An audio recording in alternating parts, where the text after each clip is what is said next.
blockchain technology, crypto, scam yan.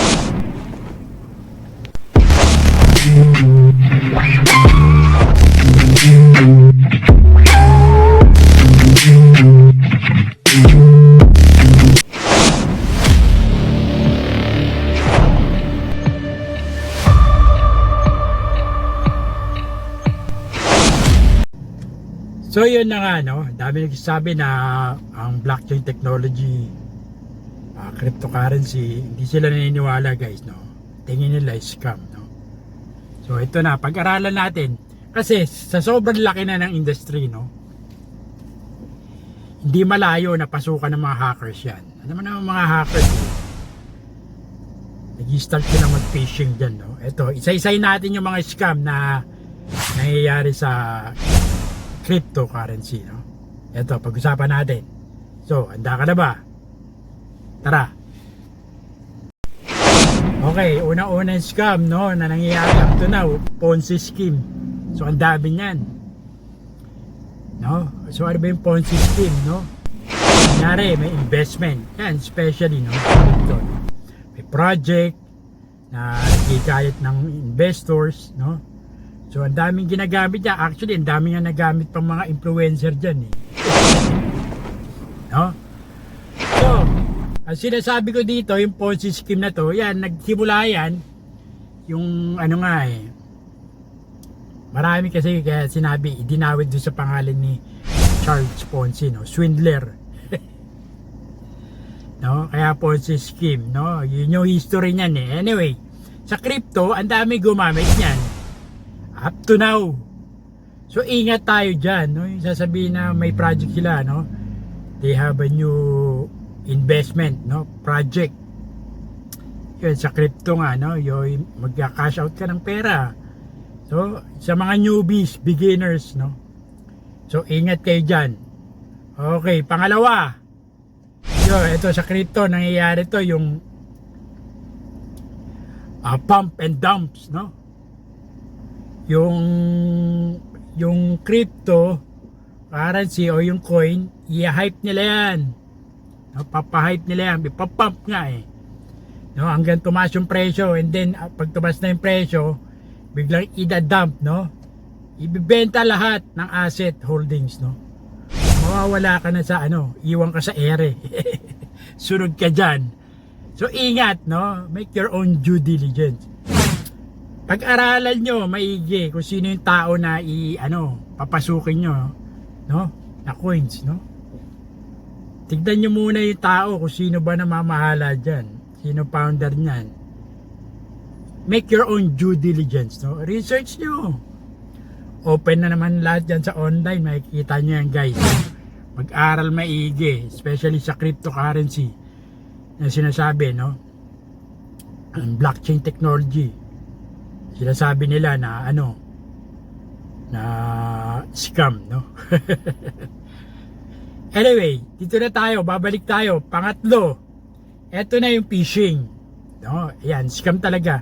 Dahil nga sa laki ng industry, later itatakal natin yan, yung mga cyber security, no? But dito muna tayo sa scam, huwag tayong lumayo.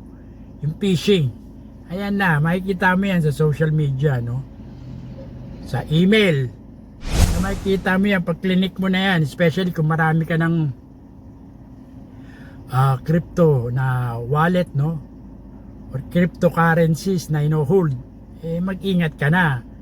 Eh later, pag-uusapan natin yung mga do's and don'ts at saka pros, no, and cons do sa mga crypto wallet, no? O, ng pangatlo yan, phishing. Pang-apat, may mga fake na wallet. So ingat kayo. So ano ang dapat yung gawin dito? No? Kasi yung mga hackers magagaling yan eh. Yung mga hinayupak na yan, computer science yan, guys. No? Hindi basta-basta yan. When it comes to coding, mga eksperto yan, yung mga hackers. So ingat kayo. So kaya nilang gumawa ng mga peke na wallet, no? Make sure na magda-download kayo ng wallet sa Google Play at saka sa Apple, 'di ba? Apple iTunes, no? Yun lang para legit, no? Ang dami pa niyan, guys, no? Anyway, sa social media kasi marami yan. Especially sa mga freelancing, no? Freelancer, ako guys, syempre, naghahanap tayo ng trabaho as freelancer, sideline, no? Sa media buying, yan, sa mga graphic design, sa mga social media manager, no? Yung sa mga virtual assistant, yung kumbaga, no? Yung, busy sila sa mga trabaho nila. So marami kami meet online, no?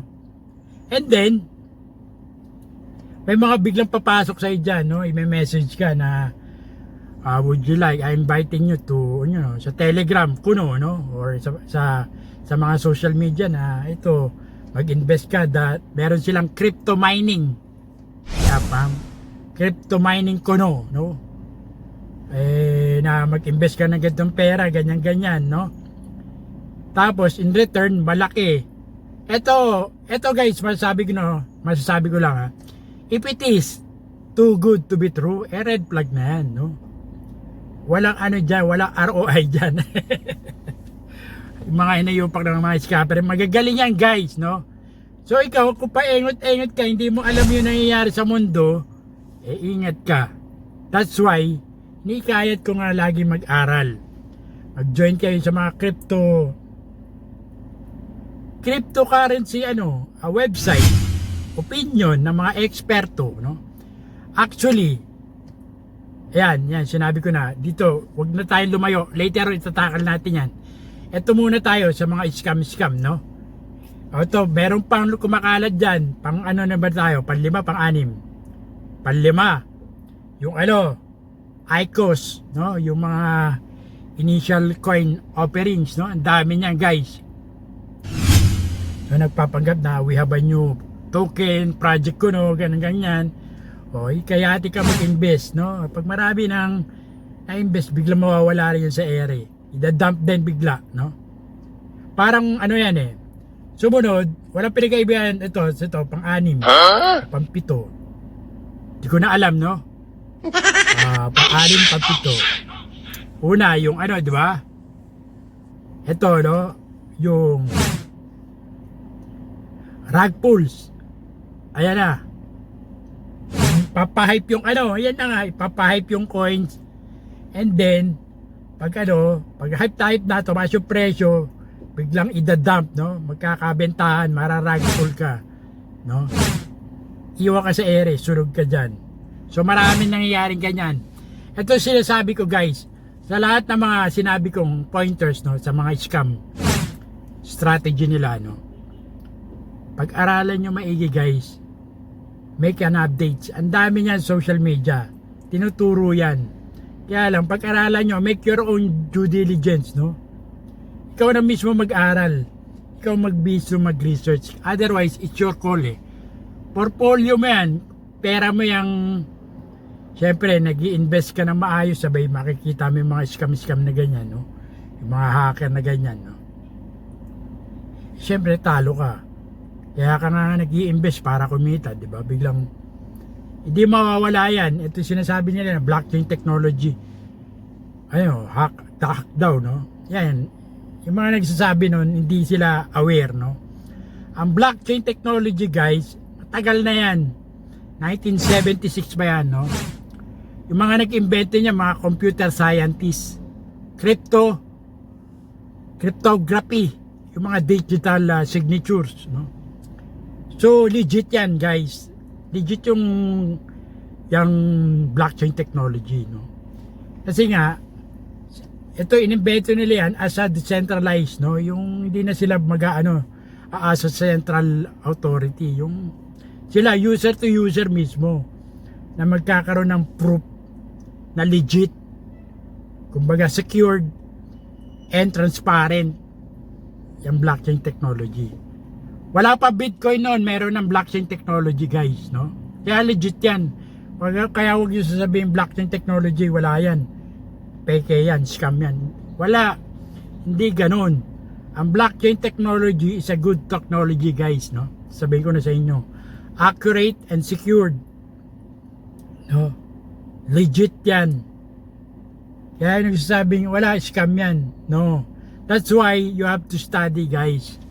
Pag-aralan nyo maigi. Kung makakapag-aral nga kayo ng let's say for example, sa mga coins, bago later itatakil ko yan sa mga bago kayo mag-invest, make your own due diligence. Pag-aralan nyo yung founder. Search nyo kung ano trabaho nila before bago sila nagsimula na magtayo ng coins, or ng token. Make your own research. Open naman yan sa internet, guys, and then makikita mo kung sino yung legit at saka peke dyan, mga rug pull dyan, ang dami yan, guys, yung nagsasabing cryptocurrency guru, kuno mga influencer na magagaling, ayoko na mag name drop, guys, pero ang dami yan, crypto guru ang dami yan, guys, so kumakalat yan, social media, pero magkakaiwanan sa ere. Ayokong, kasi trabaho nila yan, ikaw mismo, at the end of the day, it's your call, pera mo yung ilalabas, i-invest mo, pag-aral ka magbuti dyan when it comes to cryptocurrency. Hindi naman scam, legit yan, guys, kaya lang pinapasok ng mga hacker, yung mga scammer na yan, kasi nga nandyan yung pera, guys. Alam mo naman ang mga hacker, kung saan ang pera papasok yan, yung mga scammer na yan. Parte na ng mundo yan, guys. Ito lagi yung tatandaan, walang maloloko kung walang magpapaloko, walang manloloko kung walang magpapaloko, yan ang tatandaan nyo. Kaya kailangan nga pag-aralan natin maigi bago tayo pumasok, hindi porke nagbasa ka lang kumbaga nag-aral ka lang ng 1 linggo tumaya ka na, nag-invest ka na kagad. Huwag ganon, yung iba dekada. Ang sinasabi ko, pumasok ka muna sa blockchain technology. Pumasok ka. Kung magaling ka web developer ka or social media ang daming non-tech at saka technical yung mga programmer sa Web3, guys. Ang lalaki ng bigayan dyan, sinasabi ko na sa iyo, Kaya kayo, kung mga programmer kayo or engineer, kung ano mang profession nyo, dagdag nyo si skill to. Yung pag-aralan nyo yung Python, ang Python kasi, guys, ang galing programming language, at the same time scripting language, dual, guys. Kaya magandang pundasyon ng Python, programming languages.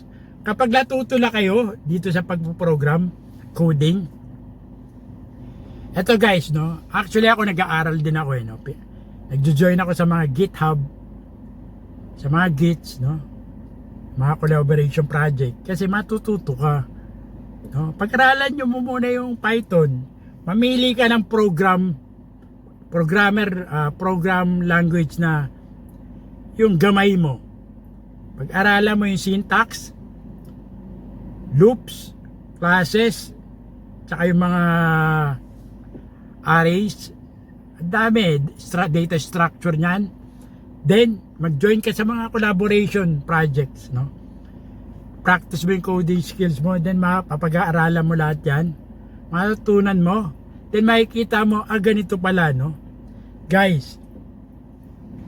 At sarap pag-aralan nito, pag ito natutunan mo, sasabihin mo, dali lang pala nito.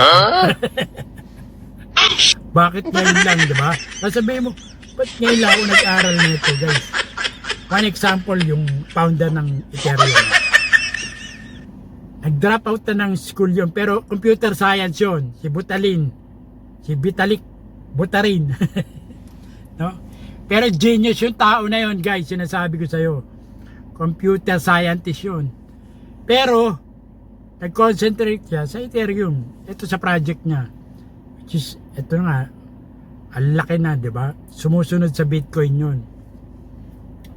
Guys, dati si Buterin, ano lang yan, writer, at the same time gumagawa ng blogs about Bitcoin, Siyempre, ang nagturo sa kanya, tatay niya na-influensyahan. Yun. Nag-aral ng computer science, kaya lang, nag-concentrate na, pumokus doon sa Ethereum na ginawa niyang projects. Tignan mo naman ngayon, successful guys, no? So, hindi pa uli para pag mag-aral tayo, no? Actually ako, pinag-aaralan ko lahat ng bagay na ito. Parang nag-ship ako dito.